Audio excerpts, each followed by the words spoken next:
할렐루야. 우리 옆 사람하고 인사 한번 합시다. 사랑합니다. 축복합니다. 사랑합니다. 축복합니다. 할렐루야. 너무 격하게 인사하는 것 같은데요. 아주 진하게. 예. 오늘은 더 파워 시리즈 말씀 15번째입니다. 치유하고 세우는 능력, 이런 제목으로 말씀을 나누겠습니다. 사랑은 치유하고 세우는 능력입니다. 하나님의 사랑은 우리의 인생을 세워주고 가정을 세우고 공동체를 세우게 만들었어요. 하나님의 사랑은 희생하는 사랑이십니다. 하나님께서는 죄인을 사랑하셔서 독생자 예수님을 세상 가운데 보내주셨어요. 십자가에 못 박혀 죽게 하심으로 하나님의 사랑을 우리에게 보여주셨습니다. 예수 그리스도의 죽으심으로 우리는 제사함을 얻게 되었고 하나님의 자녀가 되어지는 은총을 누리게 되었습니다. 사랑은 새로운 길을 만들어줍니다. 하나님께서 우리를 사랑하셨기 때문에 죄가 하나님과 우리 사이를 가로막고 있었는데 그 사랑으로 생명의 길이 열렸어요. 그래서 누구든지 예수님을 믿으면 구원을 얻게 되고 하나님의 자녀가 되는 축복을 누리게 되는 것이죠. 여러분, 사랑은 굉장히 능력이 많습니다. 사랑은 아무나 할 수 있는 게 아니에요. 사랑은 난이도가 굉장히 높아요. 여러분, 인생을 살아갈 때 쉬운 것들은 우리에게 좋은 것을 주지를 않습니다. 쉬운 것은 하찮은 것들이 대부분이에요. 그러나 내가 얻기 힘들고 내가 가지기 어려운 것들, 그걸 얻기 위해서 정말 혼신의 힘을 다해야 되고 나의 가진 것들을 다 투입하게 될 때 얻어지는 것들, 그것은 내 인생을 세우는 능력이 될 수 있어요. 사람들은 사랑을 감정으로 생각합니다. 그래서 사랑하면 되지, 이렇게 쉽게 생각할 때가 많아요. 그런데 여러분, 사랑은 굉장히 어렵습니다. 세상이 엔트로피의 법칙에 적용을 받기 때문에 사랑은 어렵습니다. 사람은 그냥 감정대로 미워할 때 미워하고 기분 나쁘면 화내버리고 기분 나쁘면 다 깨버리고, 이게 쉽습니다. 이게 엔트로피의 법칙에 적용을 받기 때문에 그래요. 그러나 뭔가 내 인생을 세우고 새로운 미래를 만들어내고 행복한 가정을 만들고 자녀들의 인생도 세워주기 위해서는 감정대로 살면 안 돼요. 인내해야 되고 참아야 되고 희생해야 됩니다. 그럴 때 세워지는 역사가 일어나요. 여러분, 가장 중요한 게 사랑이죠. 사랑은 굉장히 난이도가 높고요, 사랑은 고귀합니다. 그래서 사랑을 얻게 되면 인생에 행복이 찾아오게 되고 사랑이 가정도 세워주고 여러분의 미래도 바꿔주고 사랑이 공동체를 세워주기 때문에 인생이 행복해지는 거예요. 그래서 오늘 사랑에 대해서 좀 말씀을 나누도록 하겠는데요, 사랑은 힘들다, 이걸 전제로 듣게 되면 여러분 큰 은혜가 있게 될 줄로 믿습니다. 하나님의 사랑이 세상을 움직입니다. 사랑이 어렵고 힘들어도 우리가 그 사랑을 배워서 실천하면 큰 유익이 있어요. 여러분, 사랑이 기술입니다. 사랑은 감정이 아니에요. 기술은 어떻게 해야 되죠? 배워서 훈련하면 내 거가 되는 거예요. 자동차를 운전하는 것도 우리가 학원 다니면서 배웠잖아요. 그래서 자동차를 끌고 다니니 이제 운전을 아주 잘하게 되었잖아요. 이것처럼 사랑 역시도 우리가 배워야 돼요. 사랑은 누구에게 배워야 되느냐? 사람에게 배울 수 있는 게 아닙니다. 하나님은 사랑이시기 때문에, 사랑의 원천이 되시기 때문에 사랑을 배울 때는 하나님께 배워야 된다는 거예요. 하나님의 사랑을 배워서 훈련하게 되면 우리의 인생이 세워지고 행복한 삶을 살아갈 수가 있게 되는 것이죠. 한 남편이 교통사고로 뇌사 판정을 받았어요. 식물인간이 되어버렸습니다. 그의 아내가 무려 14년 동안 지극정성을 다해서 남편의 병을 위해서, 치유를 위해서 헌신을 했습니다. 시간만 되면 나가서 일도 하고, 그리고 병간호를 했던 것이죠. 14년이 지난 다음에 극적으로 남편이 깨어났습니다.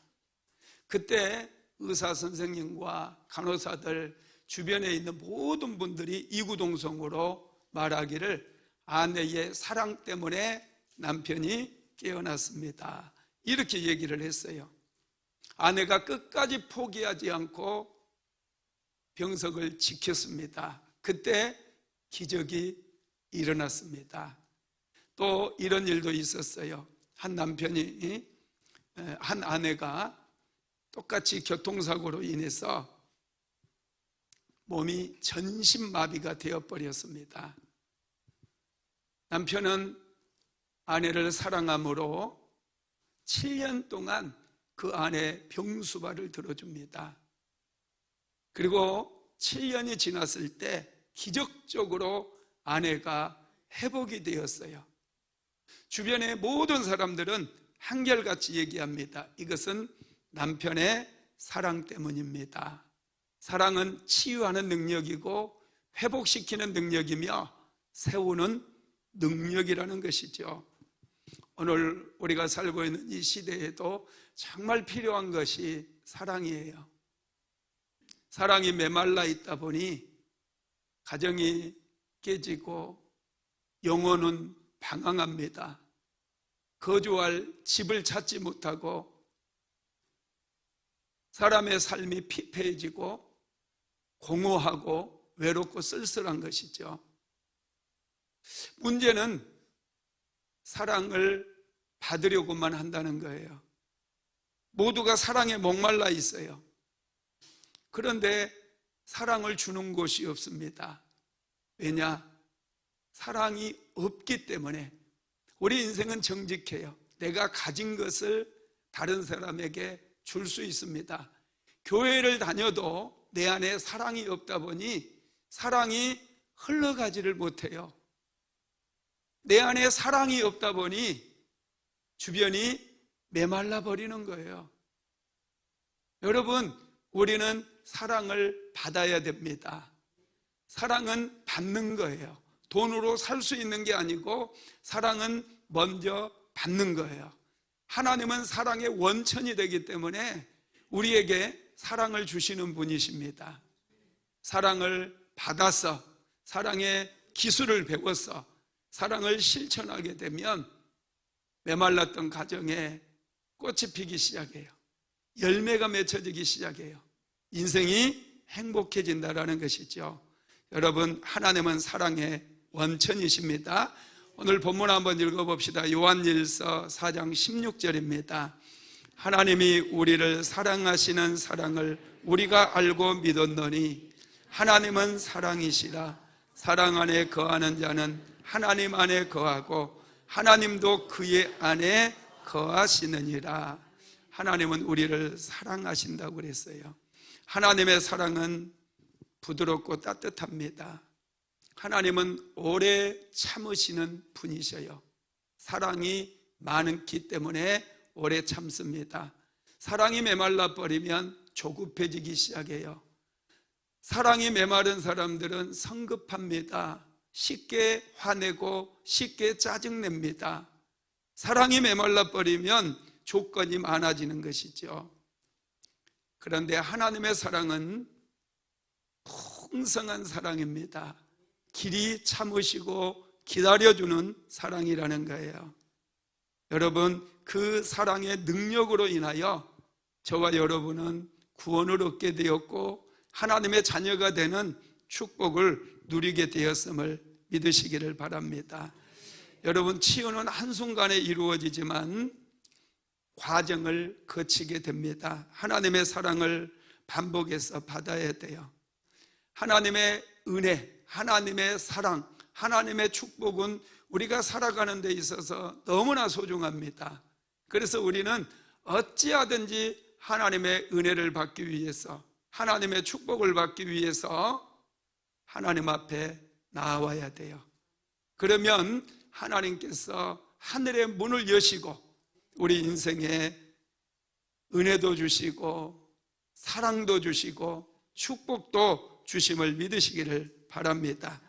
받으면 땅이 봄 햇살에 녹는 것처럼 우리의 마음이 녹아지고 우리의 환경이 녹아짐으로 인하여 어느 순간 새싹이 올라오게 되고 어느 순간 꽃이 피게 되고 열매가 풍성하게 맺히게 된다라는 것입니다. 여러분, 사랑하고 사랑받는 것은 큰 축복이에요. 가정에서 남편이 아내를 사랑하고 아내가 남편을 사랑하고 자녀들이 부모를 사랑하고 부모가 자녀를 사랑하는 것, 이것처럼 큰 행복은 없습니다. 가정마다 하나님의 사랑으로 충만하게 채워지기를 예수님의 이름으로 축복합니다. 사랑은 세상에서 강력한 힘입니다. 우리는 힘하면은 강압이나 어떤 복종을 시키는 그런 군대의 힘, 이런 것들을 생각할 수 있어요. 요즘 이란과 미국 사이에 전쟁이 계속되고 있고 협정이, 정전협정이나 또 휴전협정이 체결되려고 하면 잘 안 되는 가운데 있죠. 트럼프 대통령은 자기가 강력한 힘, 미국의 그 강력한 군사력 있기 때문에 이란에 대해서 자꾸 굴종을 강요를 하고 있어요. 여러분, 국제사회에서 그렇게 자기 힘을 과시하며 복종을 하게 만들려고 하면 일이 잘 안 풀립니다. 이란도 만만치 않는 나라거든요. 그들은 페르시아의 고레스 왕의 후예라고 생각을 해서 굉장한 자존감이 있고 자존심이 있는 나라예요.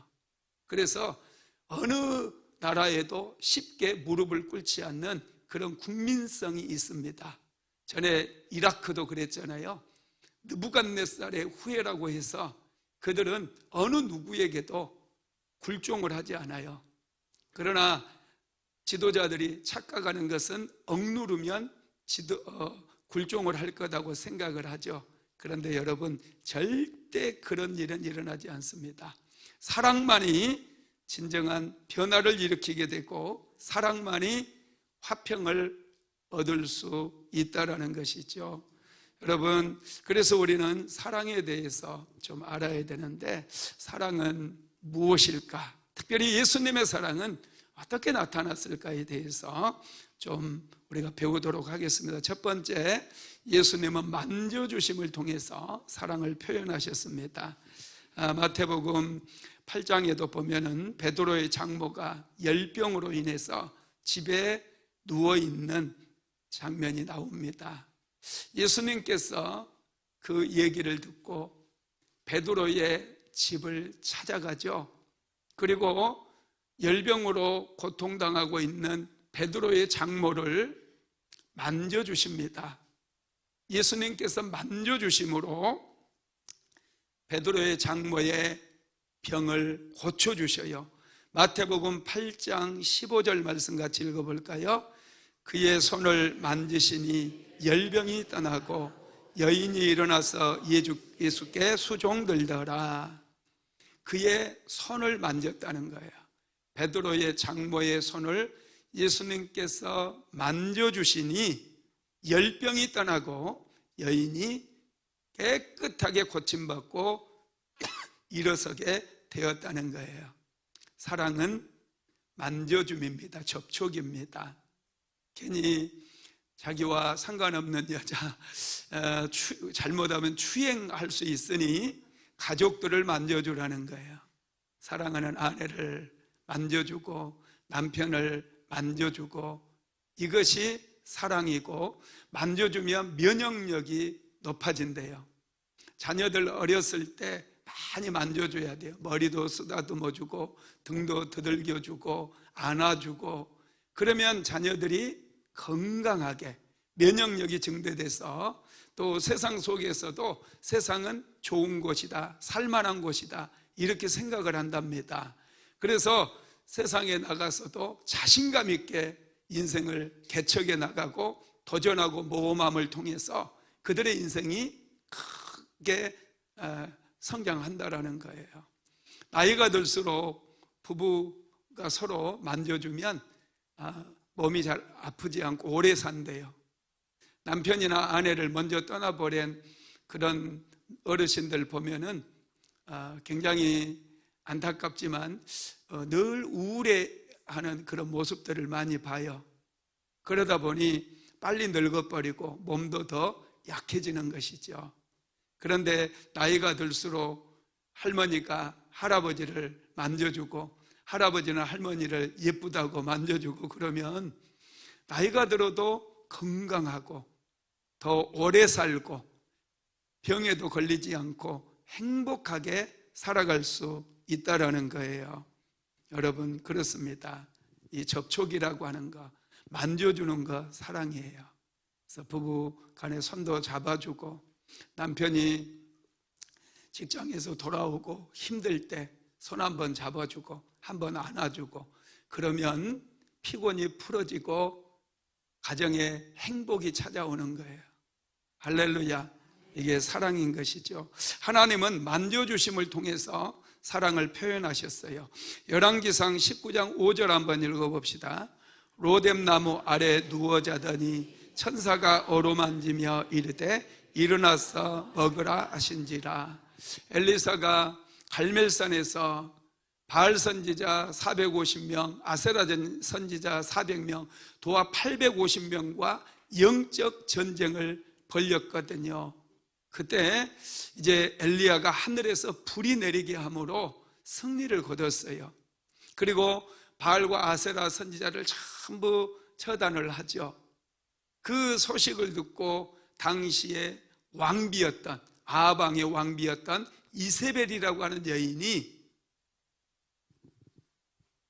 엘리야 선지자를 죽이겠다고 선언을 합니다. 그러자 엘리야 선지자는 그 말을 듣고 광야로 도망을 쳐요. 내가 반드시 엘리야를 죽이겠다. 죽이지 못하면 내 성을 갈겠다. 이러니까 엘리야가 도망을 치는 거예요. 광야로 깊숙이 들어갑니다. 사흘길을 걸어가요. 아무것도 먹지도 않고 마시지도 않고 그 사막길을 걸어가니 얼마나 피곤하고 힘들겠어요. 그래서 엘리야가 로뎀나무 아래 쓰러져 버립니다. 탈진을 해버려요. 그때 하나님께서 천사를 보내서 엘리야를 만져주십니다. 어루만져주십니다. 엘리야를 만져주시며 엘리야에게 또 먹을 것을 공급해 주면서 일어나서 먹어라, 이렇게 말씀하셔요. 지쳐있는 사람에게 하나님께서 책망하지 않았어요. 야, 하늘에서 불이 내리게 했던 네 믿음 어디 갔니? 야, 그래 놓고 너가 이스라엘의 선지자라고 말할 수 있겠니? 이렇게 책망하지 않고 쓰러져 있는 그대로 엘리야를 어루만져 주는 거예요.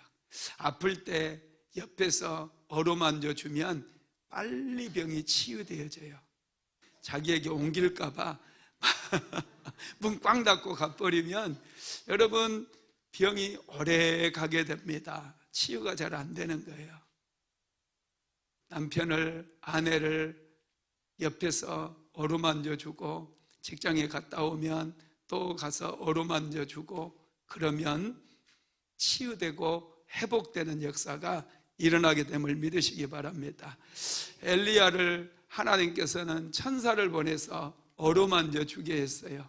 그리고 또 다음 날에도 일어나서 먹으라 또 깨우시는 거예요. 열왕기상 19장 7절도 읽어봅시다. 여호와의 사자가 또다시 와서 어루만지며 일어나서 먹으라 내가 길을 이기지 못할까 하노라. 하나님의 사랑은요 이렇게 어루만져주는 사랑이에요. 내가 힘들 때 하나님께서 어루만져 주세요. 제가 전에도 한번 말씀드렸는데 제가 월피동에 있을 때 힘든 시기들이 반복해서 힘든 것은 왜 겹쳐서 오는지 모르겠어요. 그죠? 얼마 지나지 않아서 또 오고 또 오고 이런 힘듦이 계속해서 내 삶에 찾아와서 몹시 힘들고 그랬을 때 어느 날 밤에 잠을 자는데 새벽 1시쯤 누군가가 옆구리를 툭 치는 거예요. 우리 사모가 자다가 나를 깨우는 줄 알았어요. 그래서 가만히 있어 그랬거든요. 그랬는데 누가 또 나를 툭 치는 거예요. 가만히 있어. 근데 한 번 더 치니까 사모가 깊이 잠을 자고 있는데 누가 치는 거예요. 그래서 눈을 떴어요. 일어나려고 하는데 그곳에 성령님이 오셔서 빽빽하게 공기가 얼마나 두꺼운지 일어서는 것도 힘들더라고요. 말도 할 수가 없어요. 그래서 누워서 성령님이 임하소서 그러는데 아무 음성도 들리지 않는데 그냥 위로가 되더라고요. 어루만져 주시는 거예요. 마치 괜찮아 이렇게 하는 것처럼 괜찮아 아들아 괜찮아 하나님께서 그렇게 하고 바로 가시는 게 아니라 몇 시간을 있는 거예요. 머물러 주시더라고요. 그래서 제가 조용히 사모 깰까 봐서 조용히 일어나서 거실에 갔거든요. 소파에 누웠어요. 성령님이 계속해서 뭐라고 말씀은 안 하시는데 계속 만져주시는 거예요. 어루만져 주셔요. 신기하게 엄청난 위로가 되더라고요. 그렇게 위로가 되고 힘이 되더라고요. 그래서 저도 모르게 눈물이 팍 나오면서 성령님 오셨군요. 감사합니다. 감사밖에 안 나와요.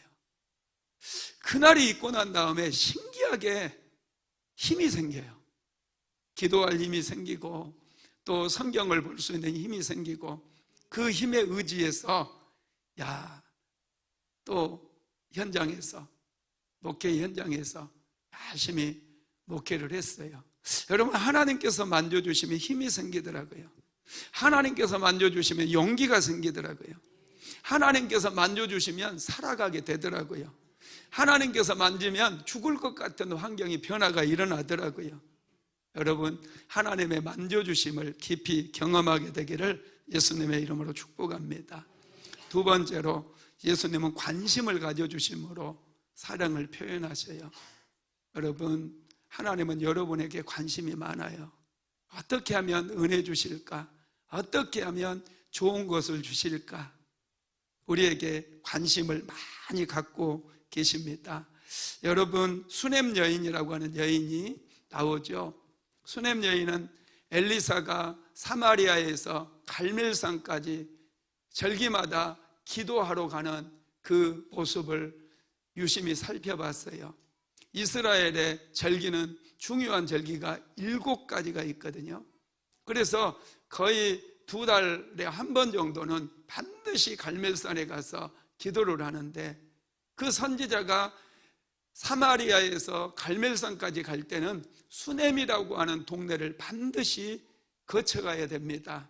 수넴 지역에는 많은 사람들이 살고 있었는데 엘리사 선지자에게 관심을 가진 사람은 한 명도 없었고 수넴 여인이 유일했습니다. 엘리사 선지자가 사마리아에서 며칠을 걸어서 오다 보면 이제 얼마나 피곤하겠어요? 목이 마르겠어요?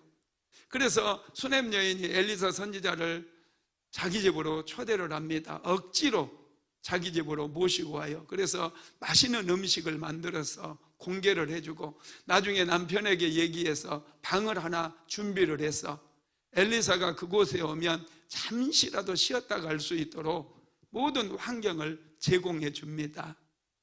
그랬더니 하나님께서 이 수냄 여인, 관심을 가지는, 하나님의 사람에게 관심을 가지는 그 사람을 축복해 주셔서, 수냄 여인은 아이를 낳지 못했거든요. 나이가 들었는데, 부부가 결혼한 지 오래됐는데 자녀가 태어나지 않았어요. 그래서 하나님께서 이 수냄 여인을 생각해서 그 가정에 아들이 태어나게 만들어 주신 거예요. 여러분, 우리는 누군가에 관심을 가져야 돼요. 남편에게 관심을 갖는 아내가 되시길 바랍니다. 사랑은 관심을 갖는 거예요. 남편이 무엇을 좋아하는지, 어떤 스타일의 옷을 좋아하는지, 관심을 가지지 않고 자기 중심으로 살아가다 보면 인생이 굉장히 메마릅니다. 나르시스트들은 오직 자기 중심이에요. 거도 절도 피도 없다. 다 내가 하라는 대로 해라. 나에게 집중해라. 여러분, 이렇게 살아가요. 이것은 하나님의 사람이 살아가는 방법이 아닙니다. 하나님의 사람은 나 자신보다 사랑하는 사람, 남편에게 필요한 것이 무엇인가, 또 아내에게 필요한 것이 무엇인가 늘 생각해야 돼요. 여러분, 남편이 좋아하는 음식이 뭔 줄 아세요? 모르는 분들이 많아요. 우리 남편 뭐든지 잘 먹는데요. 아니에요. 좋아하는 음식이 있어요. 그래서 남편이 좋아하는 거 더 맛있게 하려고 유튜브도 보고 요리도 해보고, 이것이 여러분 사랑인 거예요. 자기 좋아하는 것만 다 해놓고 먹어, 안 먹으려면 말고. 이건 사랑이 아니에요. 사랑하면 관심을 갖는 거예요. 그래서 그것을 해주는 것이 사랑이라는 거예요. 여러분, 사랑의 반대말이요, 무관심이에요. 요즘은 사람들이 굉장히 무관심합니다. 제가 교회를 개척하고 얼마 안 됐을 때 상가에서 교회를 개척했는데, 그 근처에 사는 연세 많은 권사님이 계셨어요. 저는 얼굴도 못 봤거든요. 근데 제가 늘 전도하고 그러니까 그곳에서 저를 보셨나 보더라고요. 그래서 그분이 한 날은, 그분도 돈이 많은 분이 아니라 그 정부에서 나오는 걸로 생활하는 혼자 사시는 할머니여서 나중에 보니까, 그 할머니가 어느 날 쌀 한 포대를 사가지고 교회로 가져왔더라고요. 근데 잊을 수가 없어요. 아무도 관심도 가져주지 않고, 정말 교회를 개척하고 사모는 약국에서 일하고 목사 혼자서 어떻게 해야 될지 알지 못한 채 그냥 하나님께 기도하고 전도하러 나가고 그랬었는데, 유일하게 그분이 관심을 가져준 거예요. 개척교회 얼마나 힘들까. 그래서 쌀 한 포대 가져다 줬는데, 그게 지금도 잊혀지지 않고 그렇게 그분에게 감사해요. 그 할머니는 벌써 소천하셨을 텐데 얼마나 감사한지 몰라요. 예배에는 단 한 번도 나오시지 않았지만 그 쌀 한 포대를 저는 잊을 수가 없다라는 것이죠. 여러분, 세상을 살아가는 사람들은 사랑받기 위해서 혼신의 힘을 다합니다. 사랑이 힘이기 때문에, 그래서 열심히 공부하기도 하고 좋은 직장에 취직하려고도 하고 돈을 더 많이 벌려서 사랑하는 사람에게 갖다 주려고 하기도 하죠. 여러분, 또한 사람은 사랑을 잃을까 굉장히 두려워하기도 합니다. 100명의 사람이요, 다 나를 좋아하고 사랑해주면 얼마나 좋겠어요, 그죠? 그런데 사람의 만족은, 사랑에 대한 만족은 100명이 있으면 100명이 다 나를 좋아해줘야, 그래야 만족을 한대요. 99명이 나를 좋아하고 한 사람이 나를 매일 비난하고 나를 욕하고 다니면 그 한 사람 때문에 우리는 불행해진다는 거예요. 점수로 매기면 99점이니까 얼마나 참 좋습니까? 대단한 거 아닙니까? 그런데 이 한 사람 때문에 우리가 불행해지지 못할 수 있어요. 그 정도로 사람은 사랑을 갈망하고 있다는 것이죠.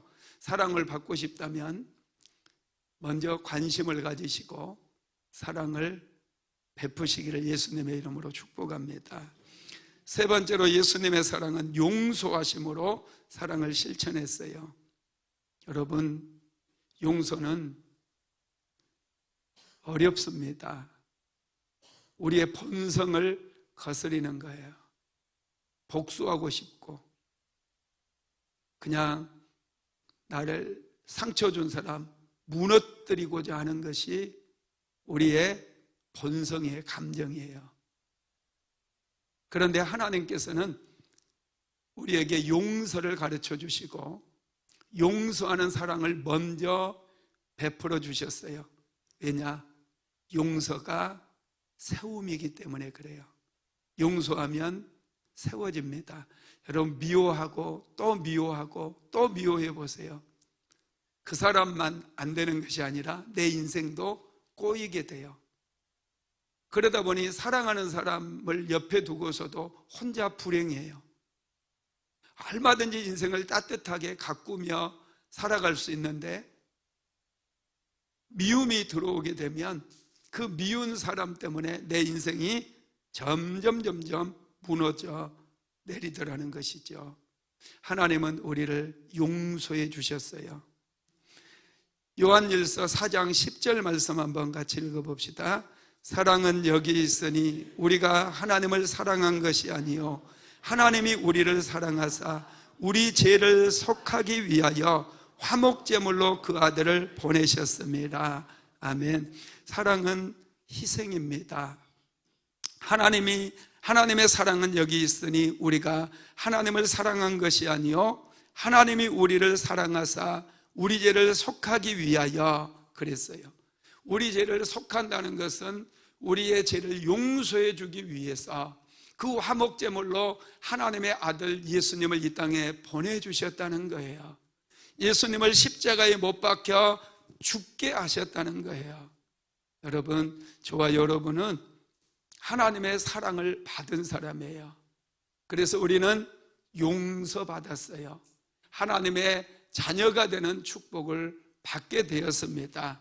우리도 예수님처럼 사랑하며 살아야 돼요. 요한복음 13장 34절에서 35절 같이 읽어볼까요? 새 계명을 너희에게 주노니 서로 사랑하라. 내가 너희를 사랑한 것 같이 너희도 서로 사랑하라. 너희가 서로 사랑하면 이로써 모든 사람이 너희가 내 제자인 줄 알리라. 서로 사랑하면 모든 사람이 예수님의 제자인 것을 안다는 거예요. 사랑은 힘들어요. 사랑은 희생이 필요해요. 그래서 하나님께서 우리에게 사랑을 모범을 보여주셨어요. 친히 죄인들을 위해서 사랑하는 아들 예수님을 이 땅에 보내주셨고 처절하게 십자가에 못 박혀 죽게 하셨습니다.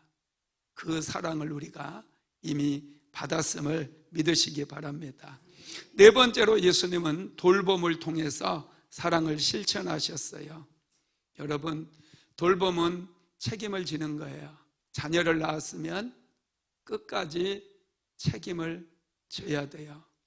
결혼을 했으면 가정의 책임을 져야 돼요. 남편이든지 아내든지 책임을 져야 된다는 거예요. 이게 돌봄이에요. 남편들이 왜 밖에 나가서 열심히 일을 해야 됩니까?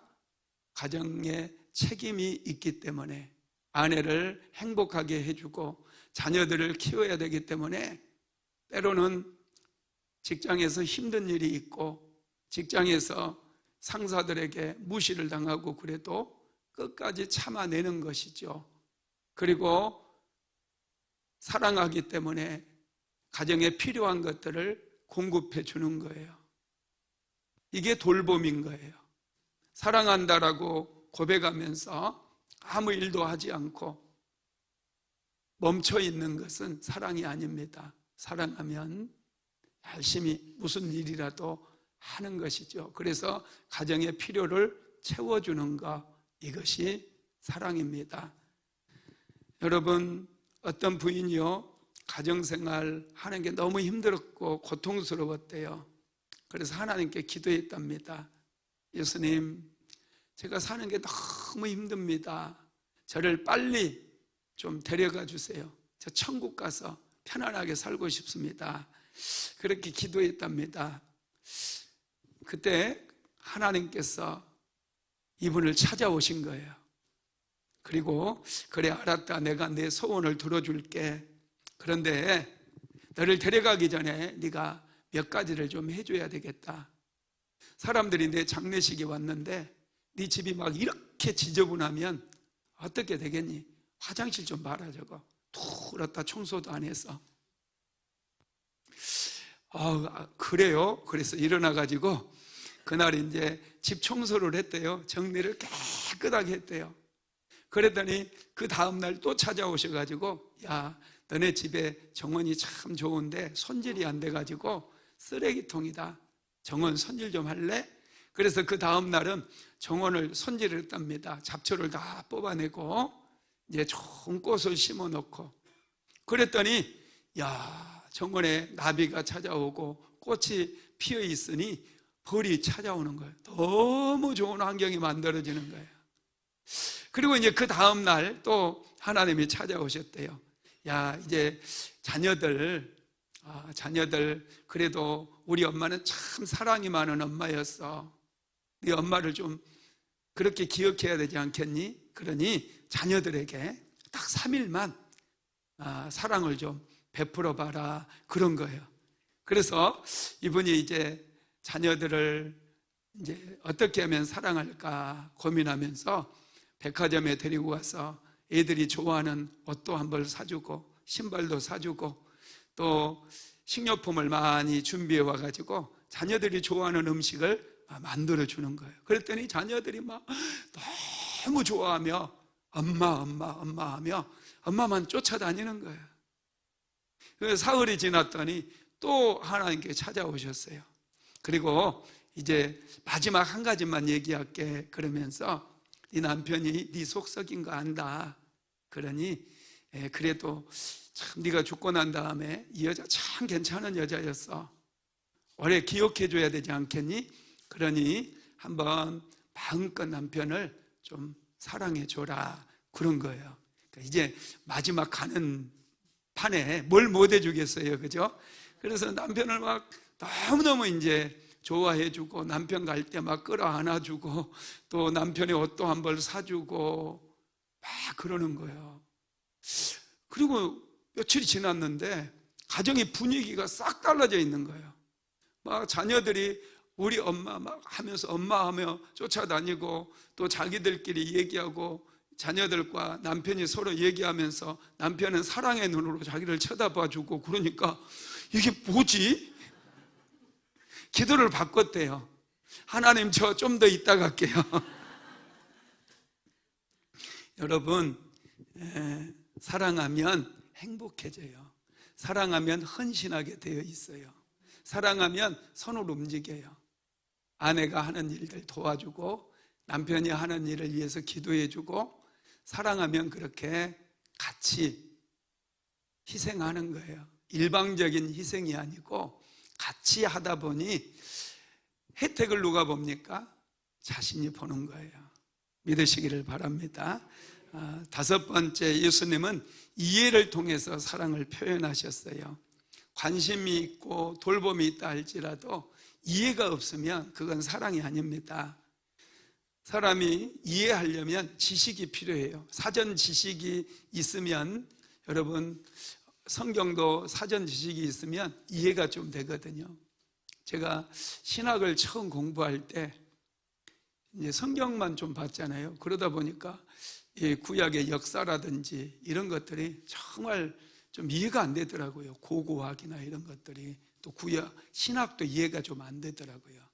그래서 이거 공부하려면 어떻게 해야 되나 하다가 책들을 많이 읽었어요. 그 배경 지식을 좀 알아야 되겠다 싶어서 역사 서적도 많이 읽고 또 그 신학과 관련되어 있는 것들을 책을 많이 읽다 보니까 배경 지식이 이제 쌓이잖아요. 그래서 성경을 보고 성경의 지명, 왕 나오면은 이게 뭐 딱 입체적으로 이해가 되는 거예요. 그리고 신학을 공부하는데 신학이 다 그냥 쫙 깨어서 들어오더라고요. 이해가 되더라고요. 여러분, 사랑하면 지식이 필요해요. 남편에 대한 지식이 있어야 돼요. 남편이 어떻게 살았는지, 어떻게 성장했는지 이런 배경 지식이 필요해요. 그러면 남편의 현재의 행동이 이해가 되거든요. 그런데 그 지식이 없다 보니까 조금 감정의 충돌이 일어나면 나는 도대체 당신이 이해가 안 돼. 이해가 안 된다고. 남편도 아내가 당신 머리가 지금 멋으로 달고 다녀? 머리를 써야지. 당신 이해가 안 돼, 이해가 안 돼. 이런다니까요. 이런 경험 없어요? 여러분, 지식이 필요해요. 아내가 어떻게 살았는지, 어떤 가정에서 성장했는지, 아내의 아픔이 어떤 것이 있는지, 어떤 상처가 있는지, 또 아내가 어떤 것을 잘하는지, 잘하는 것은 칭찬해 주기 위해서, 인정해 주기 위해서, 어떤 일을 할 때 가장 행복해 하는지. 여러분, 이게 이해예요. 이해가 안 되면 사랑할 수가 없어요. 또 사랑하면 이해가 돼요. 지식이 있다 보면 이해가 되니까 사랑이 깊어지는 거예요. 여러분, 사자와 숫사자 있죠. 숫사자하고 암소가 둘이서 서로 엄청 사랑했다는 거 아니에요?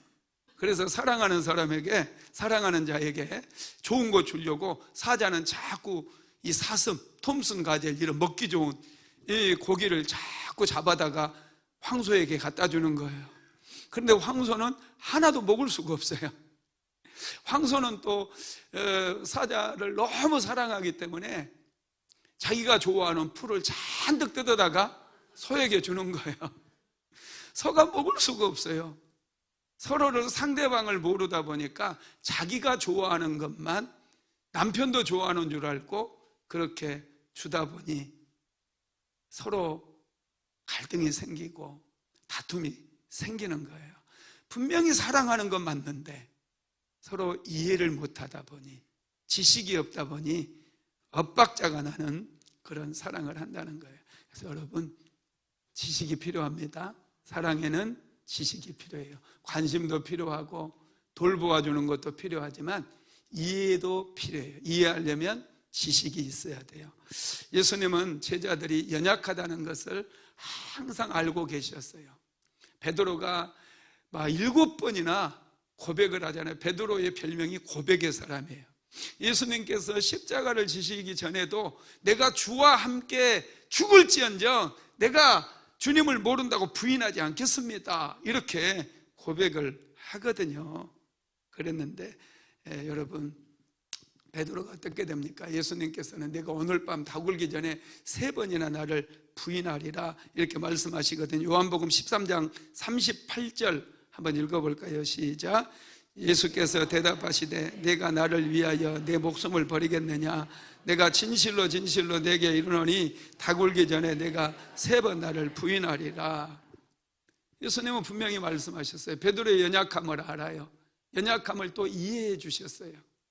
그래서 내가 나를 3번 부인하리라 분명히 말씀하셨는데, 베드로는 한 소녀 앞에서 예수님을 모른다고 3번이나 부인을 해버리거든요. 예수님은 십자가에 못 박혀 죽으셨고 부활하셨어요. 제자들을 만나주시죠. 베드로를 만났을 때, 야 베드로, 내가 너 3번 모른다고 부인했어, 그 말 했어 안 했어? 예언을 해줬잖아. 그러면 정신 똑바로 차리고 있어야지 왜 정신줄을 놓고 사니? 한마디 해줄 법 하잖아요. 제가 예수님이었다면 틀림없이 그랬을 것 같아요. 야 베드로 이리 와, 너 잘난 척하고 고백 열심히 하는 때 내가 알아봤어 이 새끼야 막 그러면서 고백이나 하지 말든지. 틀림없이 저는 그랬을 것 같아요. 그런데 예수님은 사람의 연약함을 다 알고 계셨어요. 우리의 연약함을 이해하셨어요. 여러분, 남편도 완전한 사람이 아닙니다. 완벽하지 못해요. 실수하고 넘어질 때 있어요. 이걸 이해해야 돼요. 인간은 피조물이에요. 누구든지 넘어질 수 있어요. 누구든지 낙심할 수도 있어요. 그래서 이런 인간 이해가 필요해요. 예수님께서는 배신했던 베드로를 찾아오시고 베드로에게 말씀하세요. 요한의 아들 시몬아, 네가 나를 사랑하느냐? 베드로가 얼마나 죄송했겠어요. 베드로가 대답하죠. 주여 내가 주를 사랑하는 줄 주께서 아십니다. 그런데 3번 부인했기 때문에 예수님 또 3번을 또 질문하셔요. 입술로 베드로가 예수님을 사랑한다라고 고백하게 만들더라는 거예요. 그리고 베드로가 성령을, 오순절 마가다락방에 성령을 받고 난 다음에 베드로는 정말 신실한 믿음의 사람으로 변화가 되어서 주를 위해서 십자가에 거꾸로 매달려서 순교까지 당하는 그런 인생을 살더라는 거예요. 사람은 실수할 수 있습니다. 용납해주고 이해해줄 때 다시 일어설 수 있는 용기를 얻어요. 비난을 하게 되면 쓰러져 버려요. 다시 일어설 수가 없어요. 그러나 손잡아주고 위로해주고 격려해주면 상처를 이겨내고 낙심을 이겨내고 실패를 딛고 다시 일어설 수가 있다라는 것입니다. 6번째, 예수님은 존중을 통해서 사랑을 실천하셨습니다. 돌봄도 이해도 필요하지만 사람은 존중을 먹고 살아갑니다. 지혜로운 사람은 항상 존중합니다. 남편을 존중하는 여인은 현숙한 여인이에요. 설령 자기보다 좀 못나 보인다 할지라도 그 남편을 정말로 존중해주면 남편에게서 좋은 것이 나와요. 어떤 남편들은 아내를 자기의 시녀처럼 부리는 남편이 있어요. 정말 어리석은 거예요. 아내는 보석과 같습니다. 여러분의 인생의 보석이라는 거예요. 그래서 보석은 함부로 다루는 게 아니에요. 보석은 아주 소중하게 다루는 거예요. 아내를 소중하게 보물처럼 다루는 남자는 아주 멋있는 남자예요. 여러분, 그런 남편이 아내의 존중을 받게 되고 그런 아내는 남편의 사랑을 받는 거예요. 존중이 갈 때 그것이 사랑이라는 거예요. 절대 무시하지 마십시오. 남편에게 함부로 말하지 말고 아내에 대해서 함부로 거친 말 하지 마세요. 존중은 사랑이에요. 존중하면 따뜻해져요. 따뜻하면 생명작용이 일어나요. 아내에게서 좋은 것이 나오는 거예요. 할렐루야. 존중하면 상대방을 높이게 됩니다.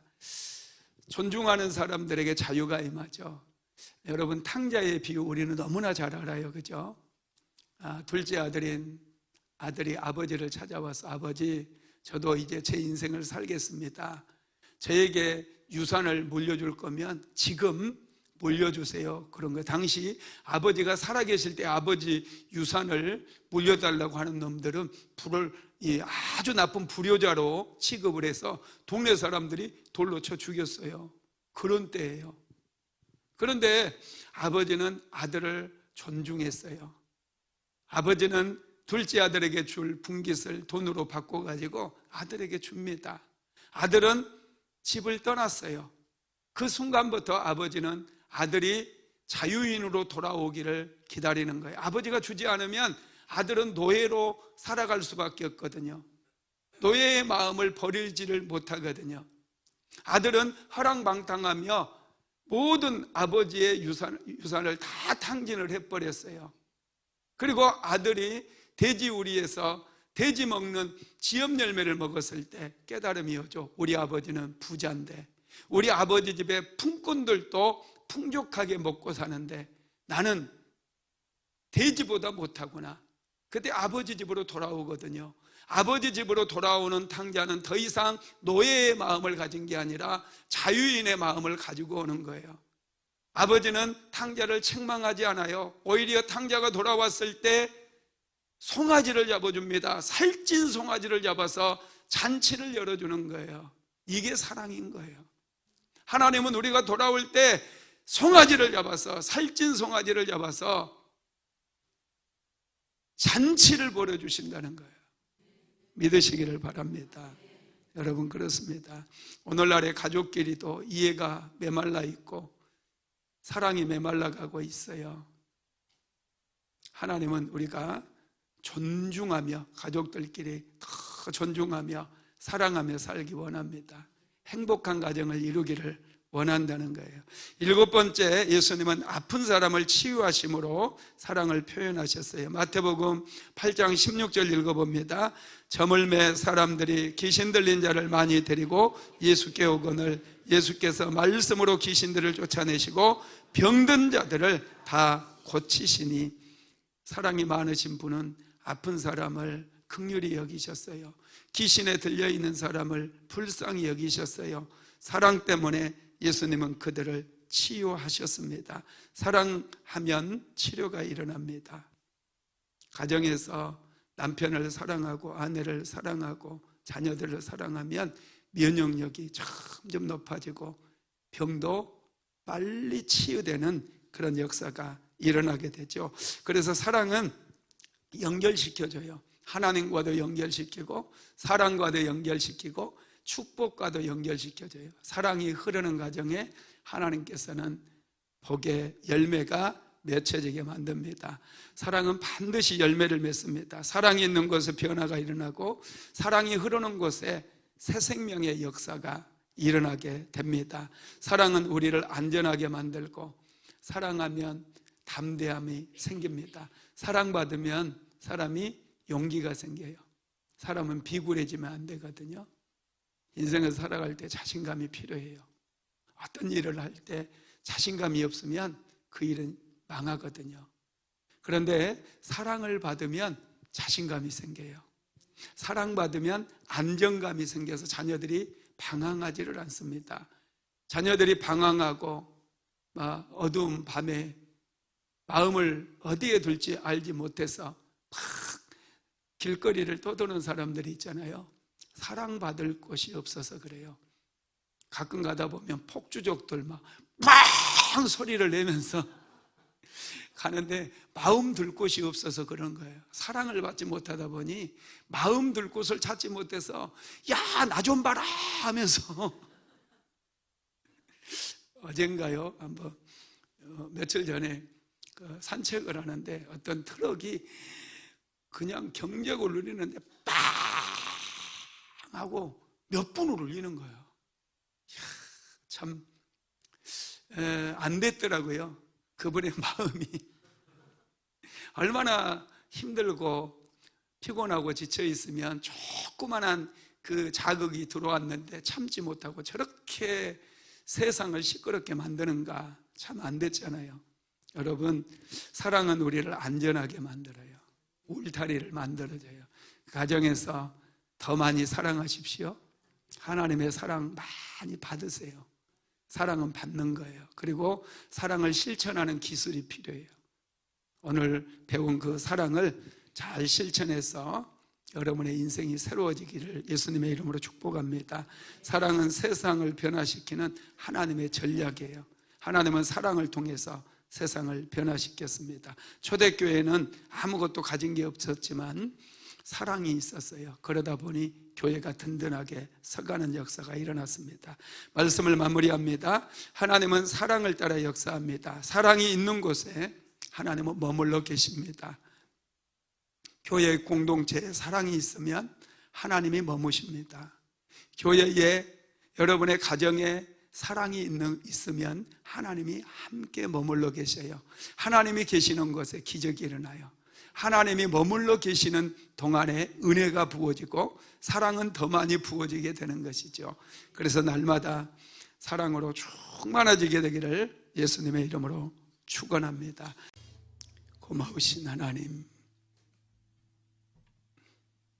하나님의 사랑이 날 살리고 회복시키고 치료하며 열매 맺게 하는 능력인 것을 믿습니다. 오늘 이 시간 사랑하는 성도들에게 충만한 하나님의 사랑을 부어주셔서 가정이 살아나게 만들어주시고 회복되게 만들어주시고 다시 일어서서 도전하고 모험할 수 있도록 축복하여 주시옵소서. 오 성령님 오시옵소서. 우리는 연약합니다. 은혜 아니면 살아갈 수 없는 연약한 인생들임을 고백합니다. 사랑은 어루만짐이라고 하셨는데 오늘 천사들을 보내주셔서 지쳐있고 낙심해 있고 좌절하고 하나님 고통당하는 모든 심령들 어루만져 주옵소서. 치유되게 하옵소서. 회복되게 하여 주시옵소서. 오 주님을 찬양합니다. 주님을 찬양합니다. 주님을 찬양합니다. 홀로 영광받아 주시옵소서. 예수님의 이름으로 기도드렸습니다. 아멘.